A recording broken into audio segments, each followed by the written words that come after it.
أهلا بيكم في الحلقة الثانية من سلسلة أصلها وفصلها. أصلها وفصلها هي سلسلة من الفيديوهات اللي بنحكي فيها حكاية الأمثال الشعبية، ودي الحلقة الثانية. موضوعنا النهاردة عن مثل مشهور جدا وهو اللي اختشوا ماتوا. مين اللي اختشوا وماتوا ازاي؟ ده اللي هنعرفه مع بعض في فيديو النهاردة.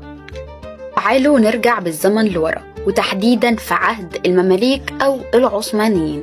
في الفترة دي تحديدا من التاريخ كان في حاجة منتشرة ما بين الوطن العربي وتحديدا مصر والشام.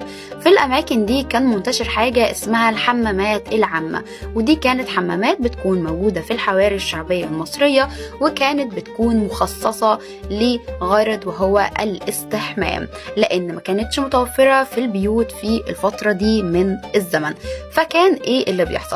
كانت الحمامات دي منقسمة لفترتين اتنين، فترة للستات وفترة للرجالة. الحمامات دي كانوا بيدفوها او بيسخنوها عن طريق حجرة بتكون اسفل الحمام، بيبدأوا يشعلوا فيها النيران علشان خاطر تدفي الحمامات. بس في يوم من الأيام وفي خلال الفترة بتاعة الستات حصل حريقة كبيرة جدا. فلما حصلت الحريقة دي في ناس بدأت تهرب. ايوه زي ما بقولك كده، في ناس يا دوب لحقت تلبس اي حاجه وتهرب، وفي ناس ما لحقتش تلبس حاجه وبرضه هربوا زي ما هما بالفوض زي ما بقولك كده.